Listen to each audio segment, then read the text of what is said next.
কক্সবাজারে জল নিয়ে অন্যরকম এক উৎসবে মাতোয়ারা রাখাইন সম্প্রদায়। ঢোল বাজনার তালে নেচে গেয়ে তরুণ তরুণীসহ বিভিন্ন বয়সের মানুষ যাচ্ছেন প্যান্ডেলে প্যান্ডেলে। আর সেখানে জলের পাত্র সামনে রেখে অপেক্ষায় সারিবদ্ধ তরুণরা প্যান্ডেলের সামনে গিয়ে কোনো এক তরুণীকে আগে জল নিক্ষেপ করে আমন্ত্রণ জানান। আর ওই আমন্ত্রণে সাড়া দিয়ে তরুণী তরুণকে লক্ষ্য করে জল নিক্ষেপ করে। এরপর উভয় পক্ষের মধ্যে বেশ কিছুক্ষণ ধরে চলে জল নিক্ষেপের খেলা।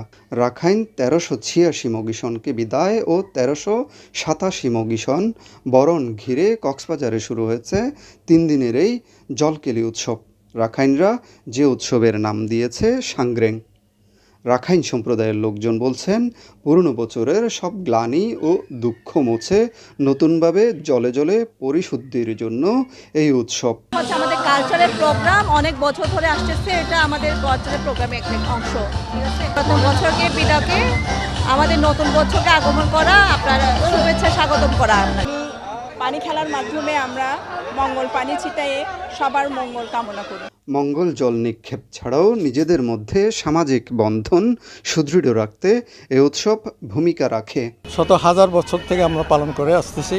তো আমরা কক্সবাজার সদরে প্রায় 20টা প্যান্ডেল, আর বিভিন্ন উপজেলায় রাখাইন অধ্যুষিত এলাকায় আরও 20টা, প্রায় 40টা প্যান্ডেল উদযাপিত হচ্ছে। এতে আমরা সরকারি রাখাইন বিশেষ করে কক্সবাজার সাংস্কৃতিক কেন্দ্র থেকে আমরা আর্থিকভাবে সহযোগিতা করছি, যাতে আমরা এটা বেগবান হয়, আরও সুন্দর হয়। প্রতি বছর আমরা এভাবে পালন করে আসতেছি। কক্সবাজার জেলা শহর ছাড়াও মহেশখালী, ঈদগাঁও, টেকনাফ, রামু, চকরিয়া, পেকুয়া ও উখিয়ার রাখাইন পল্লী ঘিরে প্রায় 40টি স্থানে এ উৎসব চলছে।